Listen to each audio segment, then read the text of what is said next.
Dollar. Dirt and money, no soul. Had to go and get it, ain't no time to kick it. Got a stack and flip for my foes. Dollar.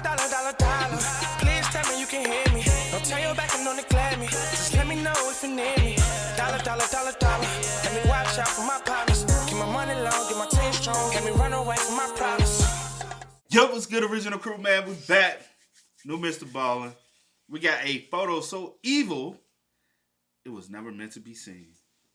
I don't know how that could be. What you said? I don't know how that could be, man. So with that being said, we gonna hold y'all. We gonna go ahead and get into this one, man.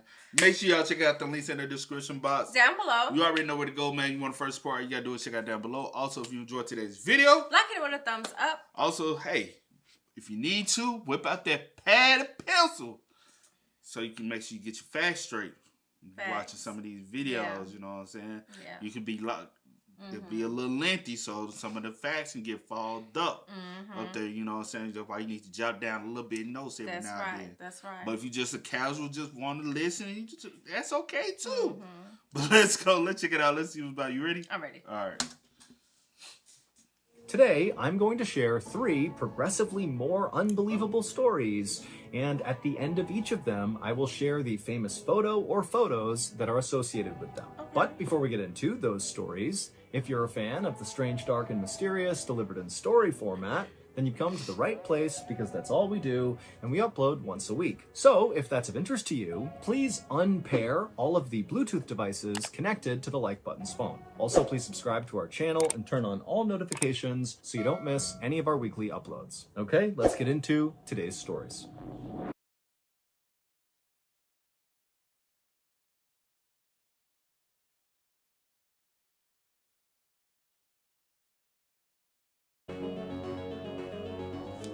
Early on the afternoon of October 12, 1960, a 17-year-old high school student named Otoya Yamaguchi stood alone in his brother's house in the city of Tokyo, Japan, waiting for a tea kettle of water to boil.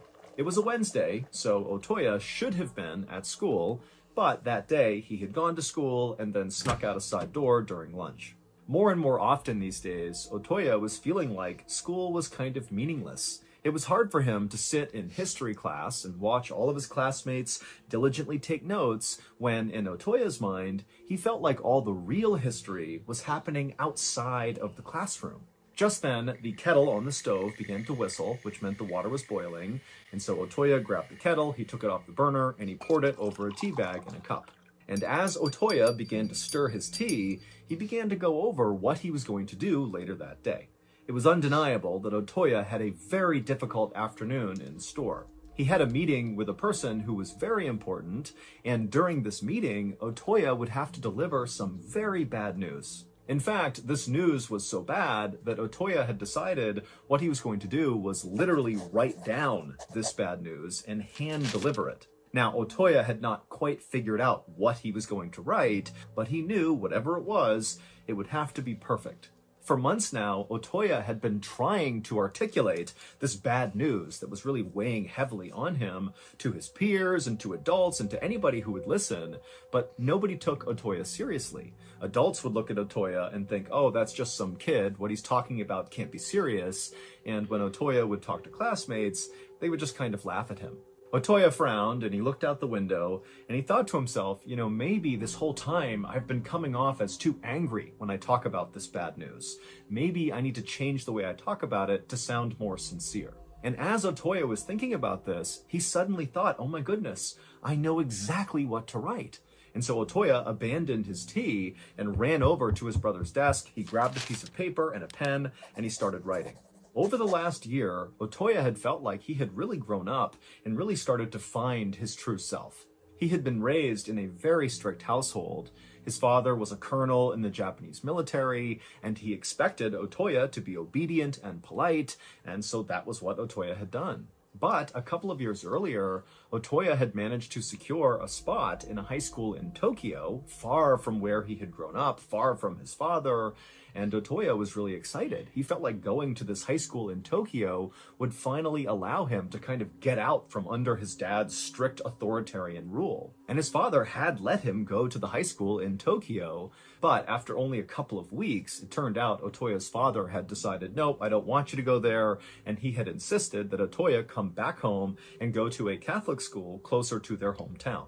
And it was at this point that Otoya, for the first time really in his whole life, he decided to push back against his dad. And so even though Otoya did come home, he did go to this Catholic school, as soon as he was home, he began constantly begging his dad to let him return to Tokyo, let him go back and live with his brother who lived in Tokyo, and let him go to the high school that he loved. And eventually, surprisingly, Otoya's father relented and said, okay, fine, you can go to Tokyo, you can do what you want. And so Otoya had been totally overjoyed. He had returned to Tokyo, gotten re-enrolled in the high school. But after only a couple of months, Otoya had kind of lost interest in the school, and instead his focus had now shifted to politics. Otoya's brother, who Otoya lived with in Tokyo, was very into politics, and he was always taking Otoya to speeches and rallies, and very quickly Otoya had gotten into it. And eventually, Otoya began to think that his purpose in life was in politics, and he just didn't like the idea of having to wait until he graduated from high school to pursue that career ambition. But when Otoya brought these ambitions up to anyone who would listen, no one took him seriously. They looked at him as a skinny, scrawny, kind of meek little guy who was not going to make a difference in the world. But Otoya begged to differ. By now, Otoya was almost done with this note he was writing, and so he looked up and he checked the clock. He saw it was 2 p.m., which meant he really needed to get going soon. He was going to go to a political debate at the Hibiya Public Hall in downtown Tokyo, and the very important person he was going to meet and deliver this bad news to was going to be at this debate. Otoya took one more look down at the note he had just written, and he read it over a couple of times, and he realized he was missing one more line at the bottom. And so he leaned down and he wrote, quote, "I can't forgive you." Feeling like he was done, he folded up the note, put it in his pocket. He stood up, he grabbed his school uniform jacket and put it on, and then he grabbed this package that he had got from his father's house, and he put it under his arm, and then he headed out the front door. Otoya always loved the walk downtown. Something bad about to happen. I'm thinking one or two things. The S mission, you know what the S stand for. If you don't, I ain't gonna say it. But then, or, you know how some people, when they get into politics and that stuff so young, they become like too radical. Yeah, over, and that's what I'm talking about. Like, you know what I'm saying? Unless he's finna do something, make a statement. And either way, he's gonna try to attempt on somebody, or he's gonna do something, you know? Yeah, no. Because I'm trying to figure out what the endings mean and what this package is. I ain't know. You know? Where this debate was going to take place was near the Imperial Palace, and it was this big, imposing building with a terracotta and stone facade that always inspired Otoya every time he saw it. When Otoya arrived at the hall, he saw loads of people streaming in through the front doors for this debate, and so Otoya joined them and made his way inside, and he moved towards the back of the auditorium, and then he began scanning the audience. And he saw there was at least 2,000 people inside, happily chatting and laughing and waiting for this thing to start. But all Otoya could think about was where this person was that he was going to be meeting, because as he was looking around, he didn't see them. At around 2:45 p.m., the moderator of this debate walked up onto the stage down in front. He went to the podium, he grabbed the mic, and he began telling the audience to take their seats and to be quiet, and then he began to explain the rules for this debate. Otoya, at this point, was really only half listening because he was still looking all around the inside of this hall for this person he was going to meet. You know, where are they? They're not here. 15 minutes later, at around 3 p.m., the moderator left the podium and a new speaker came out on stage. He was a politician named Inajiro Asanuma, and he was the chairman of the Japan Socialist Party. But when he began to speak and all the thousands of people in attendance leaned in to listen, Otoya was totally not listening because he could now see the person he was going to meet had arrived. Careful not to cause a disturbance, Otoya moved from the back of the auditorium over to the side of the building, and he began walking up a side aisle, only stopping briefly near a trash can, where he pulled out that package he had brought from his father's house, and he unwrapped it, and he threw the wrapping away, and held on to what was inside of the package. And then Otoya looked down at what he was holding, he took a deep breath, and then he looked up and broke into a run. What happened next was broadcast live on television all across Japan, and by that evening, the footage had gone so viral that it was basically all over the world. A photographer who happened to be in the crowd of people watching this debate also happened to take a very iconic photo of what happened next involving Otoya, and that photo would actually go on to win the Pulitzer Prize in 1961. The Pulitzer Prize is a really big deal. It's the most prestigious award for journalism. It would turn out the very important person that Otoya was supposed to meet inside of this hall during this debate was in fact the speaker on stage at 3 p.m., Inajiro Asanuma, the chairman of the Japan Socialist Party. And the package that Otoya had brought from his father's house to this meeting was a samurai sword. And so after Otoya unwrapped the sword, he took a deep breath and then ran up on stage, charged to the podium, pulled back the sword, and plunged it into Asanuma's torso before he could do anything. Wow. And the photographer out in the crowd who would win the Pulitzer happened to snap a photo right as Otoya was pulling the sword out of Asanuma and getting ready to stab him again. Onlookers would immediately rush the stage and tackle Otoya, but the damage was already done. Asanuma would pass away from his injuries within the hour.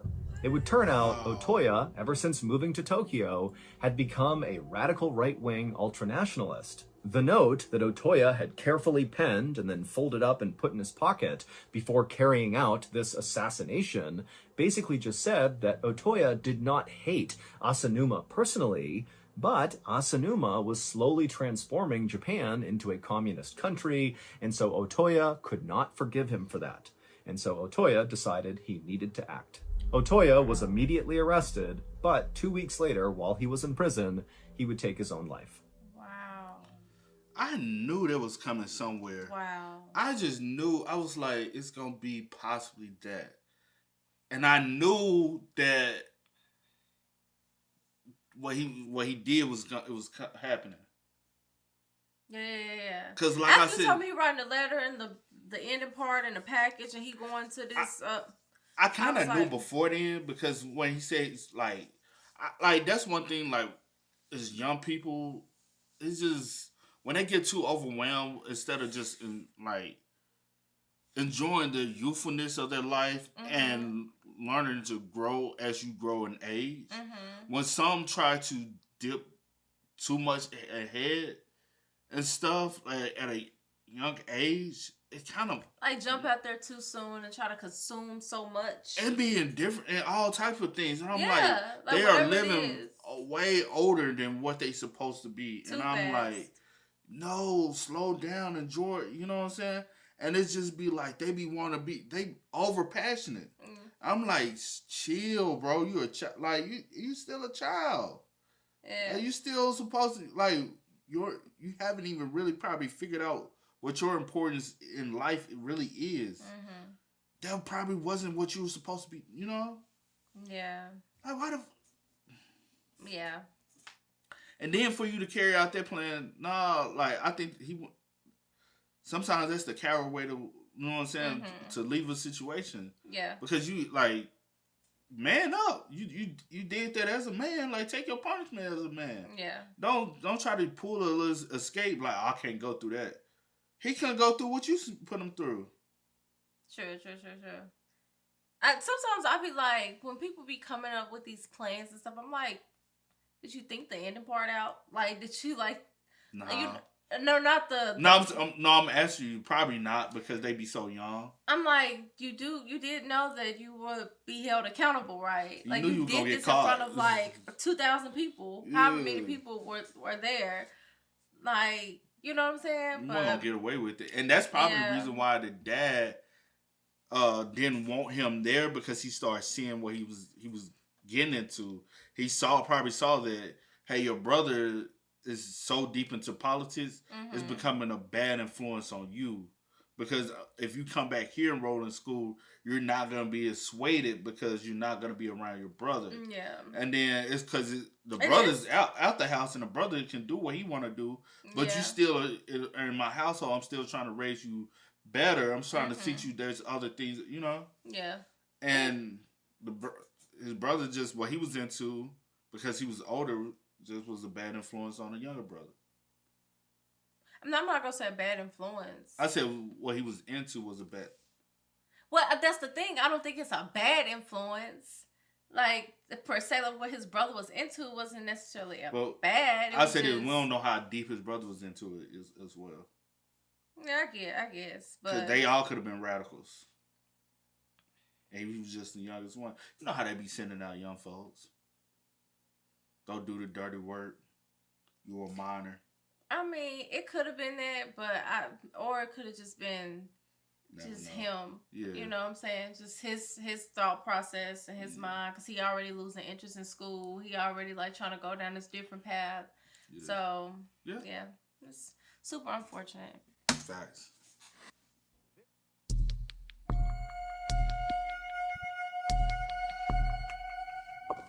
On a sunny afternoon in October of 2015, a 39-year-old man named Richard Jones walked along the perimeter of the yard inside of the state prison in Kansas, where Richard was serving time for a robbery. Up ahead, Richard could see there was a small basketball court with one hoop on it, and on the blacktop were dozens of other inmates that were exercising and chatting and socializing, and Richard actually knew most of them because he had been in prison for 16 years now, and Richard was also a very likable guy who was very outgoing and personable, and so he made friends really easily, even in prison. And so as Richard continued his walk in the direction of the basketball court, he saw one of the guys on the blacktop broke free from the group and began moving towards Richard. And Richard immediately recognized who it was. It was his good friend, Steve. And Richard was about to give him a friendly wave when he noticed Steve looked really mad. And so Richard actually just stopped and stared at Steve as he slowly approached him. And as he got closer, Richard could see Steve's fists were balled up and his face was in a scowl. I mean, Steve looked like he was coming over to fight Richard. And so when Steve got about 10 feet away from Richard, Richard actually spoke up before Steve could say anything. And he said, "Steve, what's going on? Why are you so upset?" Steve was kind of a hothead, and Richard knew that. But a lot of times, even when he got mad about things, it would blow over really quickly. And so this was kind of routine, but Richard just couldn't think of a reason for why Steve would be mad at him. And so Steve walks right up to Richard and he goes, "Oh, so now you want to talk to me?" Richard was immediately confused and kind of turned his head sideways and was like, "What?" Steve stared at Richard, kind of expecting Richard to eventually apologize or something, but eventually he noticed that Richard really was not sure what he was talking about. And so Steve was like, "This morning, I went up to you at the cafeteria line, I tried to talk to you, and you completely blew me off and walked away in front of a big group of people." What you looking at me like that for? I'm like, I know this ain't going in the direction. What direction you thinking? No, what? like... Well, I'm like, is somebody else in this prison that look like you that you didn't know that, like, a brother or a twin brother that you didn't know that you had? Because... Or maybe we ain't going in this direction. Because I'm like, what? Why are you so mad, sir? That really embarrassed me and made me look bad. And Richard was like, "I have no idea what you're talking about. I didn't even see you this morning. I don't know where this is coming from." Steve was not buying it. And he was like, "Richard, I know it was you. I saw you this morning. I spoke to you this morning. You did that." And Richard was like, "No, really, Steve, I'm sorry. I have no idea what this is about." And so these two continued to go back and forth on this. And then at some point, they both kind of noticed that they were drawing lots of attention because they are in prison and any sort of confrontation immediately draws eyeballs. And so when they noticed other inmates were kind of beginning to walk over to see what was going on, and the guards were starting to notice, Steve just said, "You know what, Richard, fine. I guess I must have made a mistake. No big deal." And he turned and he ran back to the basketball court. After Steve had left, Richard continued his walk around the perimeter, but that exchange with Steve had really weirded him out because this was actually not the first time something like this had happened. It all started a month ago when an inmate that Richard didn't know came up to him like he definitely knew him and said to Richard, hey, how's your grandmother? I heard she fell down. Is she okay? And at first, Richard was like, wait a minute, is my grandmother okay? Did she fall? But then Richard eventually realized that this inmate thought Richard was someone that he wasn't. Now, at first, Richard thought this was just kind of like a weird one-off event, but every few days after this first time, something else would happen. Either an inmate who Richard didn't know would come up to him and be really friendly with him, as if they knew Richard, but Richard clearly didn't know them, or someone Richard did know would come up to him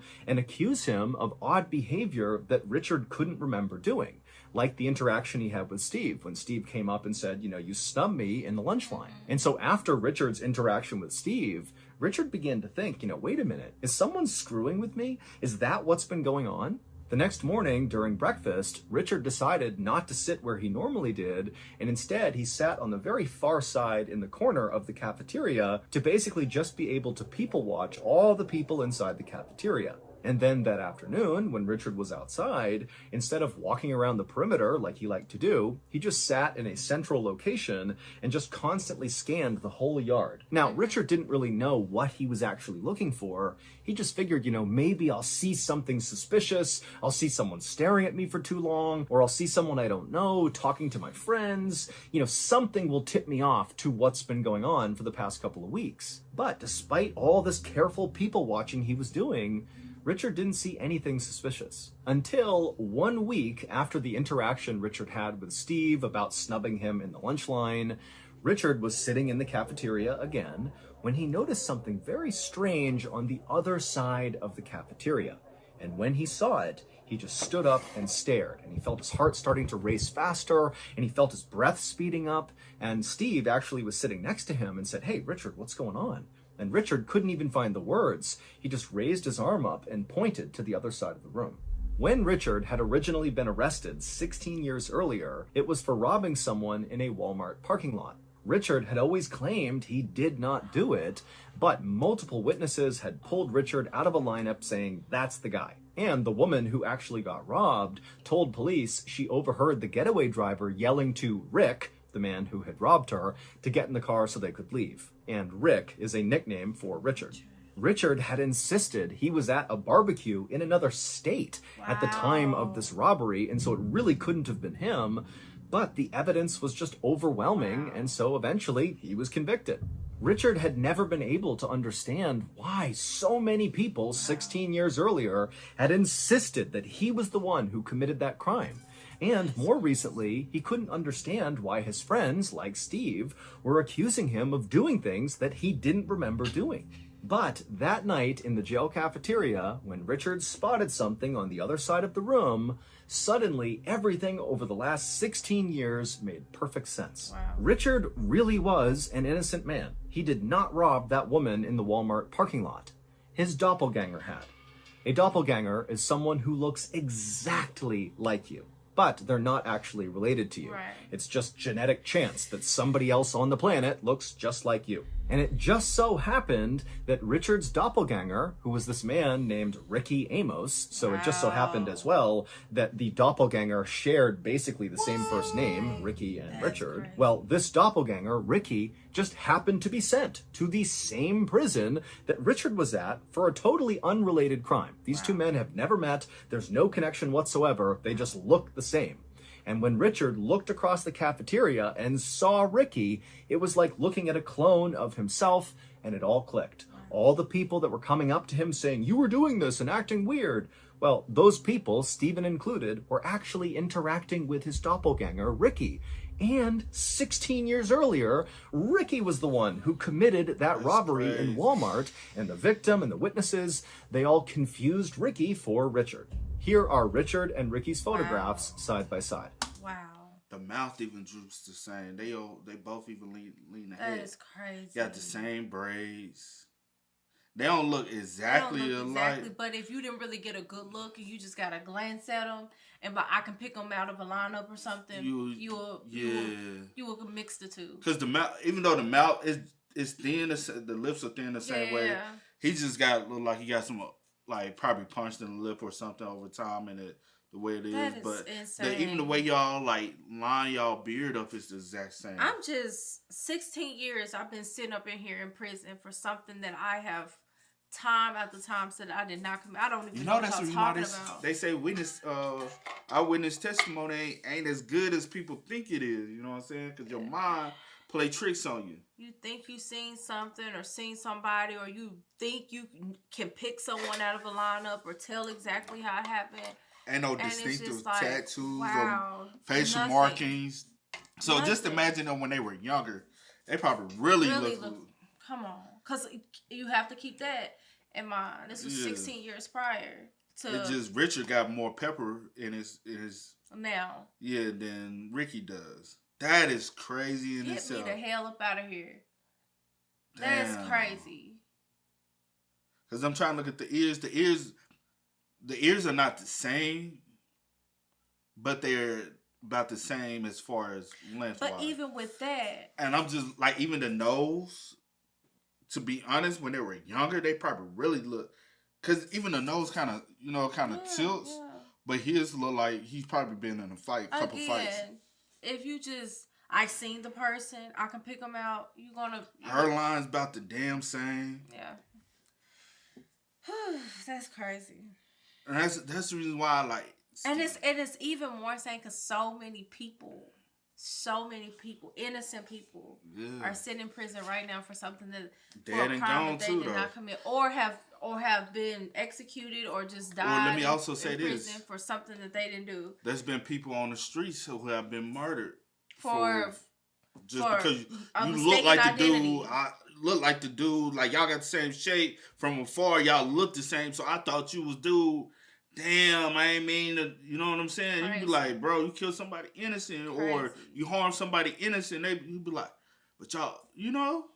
And that stuff, it happens more frequently than people think. Like the story I just told you the other day with the girl getting arrested at the... Oh, yeah, you talking about that. Like, just that stuff. One, they didn't even look alike. They didn't even look alike. It was just... But I'm just saying, but if her people didn't fight for her, she would have been going away for something she didn't even do. But that's crazy. Just think, bro. I've been in jail for 16 years now. I come across the fool. Locked up for 16 years. And then he probably, after that, did some research to see who dude really was, and then found out, your name Ricky. That's the reason why the fuck you get locked up. What do I do from here? Where do we go from here? Because I wondered, did you exhaust all your appeals? Because then if you exhaust all your appeals, how can you fight that? That's crazy. Unless you got grounds for technicality, and this will be the grounds for the technicality. Yeah. It's the fact that, hey, this guy might actually be the guy that y'all been looking for this whole time. And you know something, it goes with, so my alibi, I'm in a whole different state. My alibi wasn't even good enough because these people picked me out of a lineup. Because if I was in a whole nother state, at a barbecue in a whole nother state, I should have eyewitness who could place me at the barbecue. And that so too, now y'all trying to say, oh, they're just making excuses for you. That too, or did I go to any store at any point in time? Was there any type of... No. 9 times out of 10. 2015, 16 years prior. 99. They had security footage. Probably was a little grainy. Yeah, it's a little grainy, so just imagine the quality back then. But still, it's just like, I'm in a whole different state. I don't even know. I have no clue what you're talking about. I've been sitting here for what? But, okay, come on. I'm sorry. No, you good, but that's messed up, though. Yeah. This man did 16 years as an innocent man. Damn. Fucked up. The judge was made aware of this situation and saw the two photos side by side. He knew the police had made a mistake. Even the prosecutor who had tried Richard in the robbery case supported his release. Richard was freed in 2017 and got a $1 million settlement from the state. As for the doppelganger, Ricky Amos, he was never actually tried for the robberies 16 years earlier because by the time they figured out he was the robber, the case was too old to try. Statute of limitations.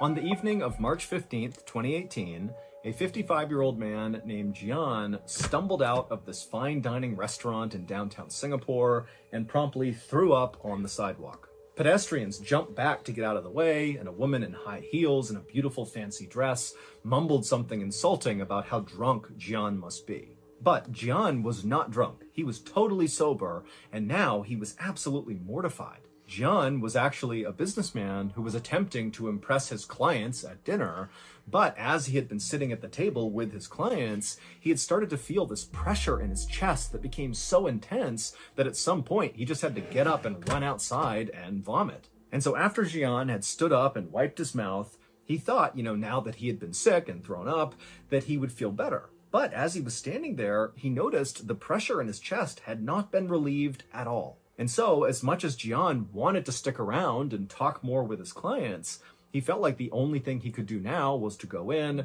and politely excuse himself for the rest of the night and just go home and sleep off whatever was going on with him. But when Gian went back into the restaurant and was actually back at his table, before he could even say a sentence to his clients explaining the situation, he was turning around and running back outside and vomiting on the street again. At this point, Gian knew something was definitely wrong, and so he didn't have time to tell his clients what was going on. He just needed to get to a hospital. And so he sprinted across the street, got in his car, and began driving. When he got to the hospital, he was so scared about what was happening to him that he actually parked his car crooked in the spot and left his door open as he sprinted towards the emergency room. And then once he was inside the hospital, he ran up to the receptionist and tried to tell them what was going on, but he literally couldn't speak. And then he just collapsed in a chair right nearby. Now, the hospital was extremely busy, but all the nurses could tell whatever was going on with this man, it could not wait. And so they ran over to him, they lifted him up, they put him on a stretcher, and they wheeled him into a private exam room. And then once he was in there, they began taking his vitals, and also they began assessing him, looking for some sort of trauma on the outside of his body that could explain what was going on with him, but they couldn't find anything. And so after they were sure that Gian was stable, he was breathing okay, his heart rate was okay, he just couldn't speak, but he was going to be okay, the team decided that the next thing they should do would be to give him a CT scan. A CT scan is a specialized type of imaging that can show what's going on inside someone's body. It's like a really detailed X-ray. And after they gave Gian a CT scan, his results were baffling. There was this solid, fairly large, white object that was lodged at the base of Gian's esophagus. Your esophagus sits below your throat and above your stomach. It's basically the tube that food goes through to get to your stomach. But whatever was stuck inside of Gian's esophagus was not something that looked like food. It actually kind of looked like a human hand. Now, the doctors had no idea what this thing was. And you got to remember that they really don't have much information here. All they know is this middle-aged guy who's dressed really well has come running into the hospital. He can't speak and he's collapsed. And here we are. Let's see your head, see. Nothing. You got the first one right. Nothing. I mean, not the first. You got the second one right. What kind of? I kind of got the second one right. Kinda, it wasn't a twin. It wasn't a blood twin, but it was a twin. What you going with? I'm not going with anything right now. My brain is my mind is just going. My mind is going. Where your mind going? I'm like, well, first let me get a little bit more information. I'm like a human hand. But then I'm thinking something, but I don't want to say what I'm thinking because then just say it. No, please. I say it. No, I don't want to say it right now because I'm like, wait a minute, girl, that's stupid. Anyway, but no. Could be right. No. Let's just keep going. Let's keep going. I'll tell you. This obstruction in his esophagus. And so even though the doctors really had no idea what they were dealing with, what they knew is they had to get this foreign object out of Gian. So they wheeled Gian into the operating room for emergency surgery, and then at some point a doctor came in with this long skinny tube that had a camera at the top of it. Their first step for this operation was putting this camera down into Gian to see what this thing was that was stuck inside of his esophagus. And so after Gian was prepped for surgery, the doctor with this camera began snaking it down Gian's throat until finally the camera could actually see this white object in his esophagus. And when the camera revealed what this thing was, the entire medical team in the operating room just gasped. They could not believe what they were looking at. Does that look like well, I don't know what esophagus on the inside looks like, so... But why did it look like an octopus or some shit? I was looking at that. I was like, I know what it looks like, but then I don't think I remember seeing like inside the. Cause you probably have seen an esophagus before. I don't know. Yeah, like how far yeah. I ain't never take classes like that, so I don't. Yeah. Do it not look like a? Yeah, I get what you're saying, but yeah. Understand what they were looking at, we have to go back several hours. Okay. That night, Gian had decided he really wanted to impress his wealthy clients. And so he had decided to take them to this very special restaurant that none of them had been to, and he wanted them to try a very special and very rare dish that this restaurant sold. It was called sanakji. Sanakji is a Korean delicacy that is very popular in certain circles.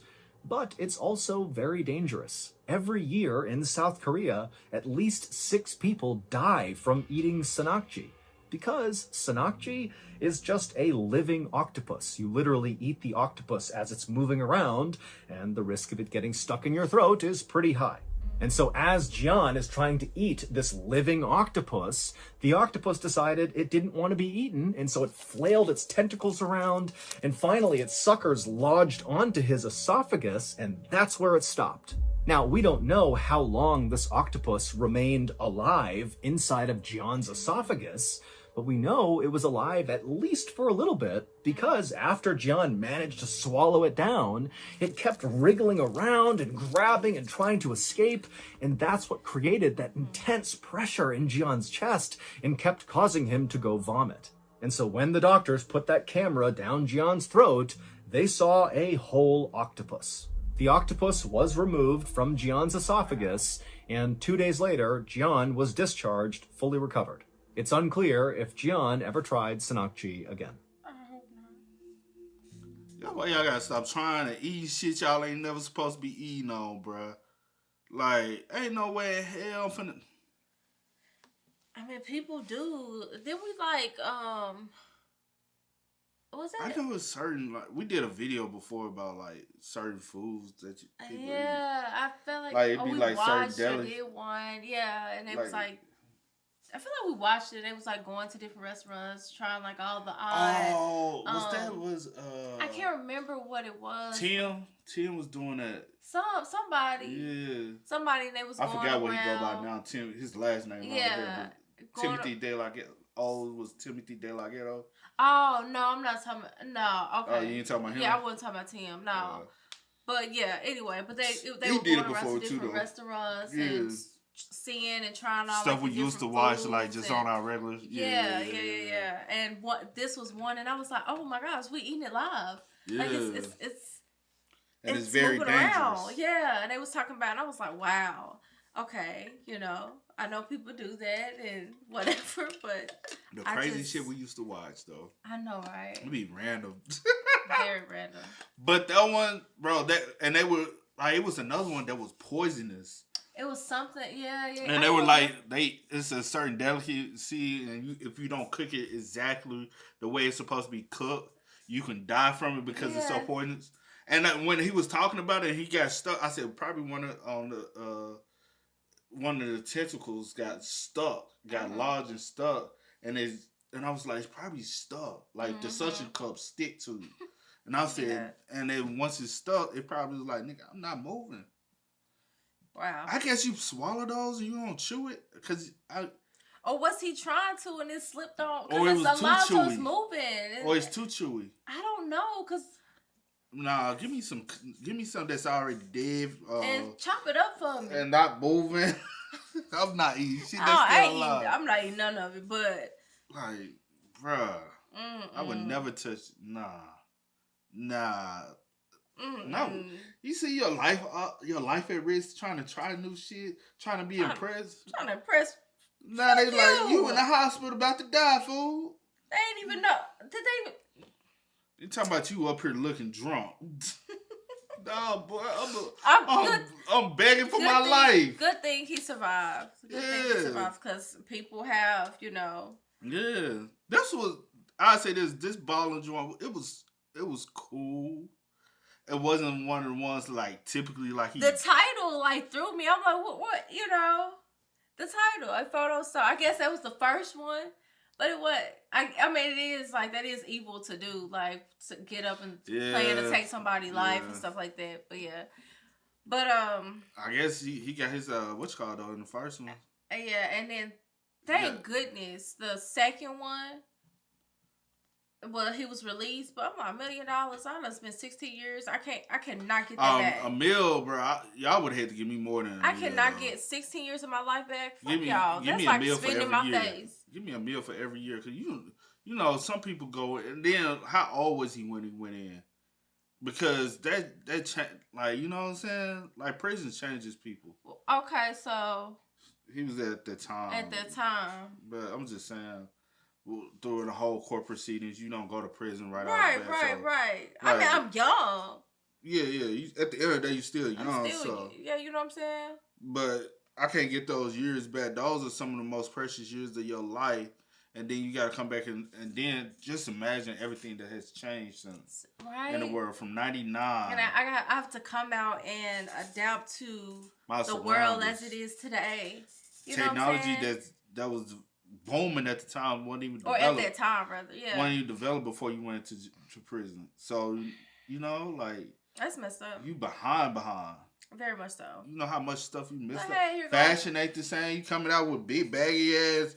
Yeah. Be like, no. You know what I'm saying? Music ain't the same. You know what I'm saying? You went in and listened to love music. Now listen to thought. Miami. Like nothing. Like, come on, now. Regardless, like, I still got life. I still got breath. I still got an opportunity to do something, but I can never. But you don't know what the trauma you experienced in prison, you know what I'm saying? Too, like, I would have never experienced that if y'all actually just went out and got the right person. I can never get that back. And then Gian, luckily, he survived that. Because at first I wrote down John. I was like, but he keeps saying Gian. Yeah. I'm like, is it what? Then so I said, oh, Gian. Like, Gian be like. I ain't call me whatever you want to call me. Just make sure you call me alive. Look, don't be on there trying to press nobody now. Fast, man. Y'all spam us up in the comments, man. Y'all let us know y'all thoughts about it down below. But as always, I do go by the name DJ Kid. This is New York. Had to go and get it, ain't no time to kick it. Got a stack of flip for my folks. Dollar. Please tell me you can hear me. Don't turn your back and don't neglect me. Just let me know if you need me. Dollar. Let me watch out for my partners. Keep my money long.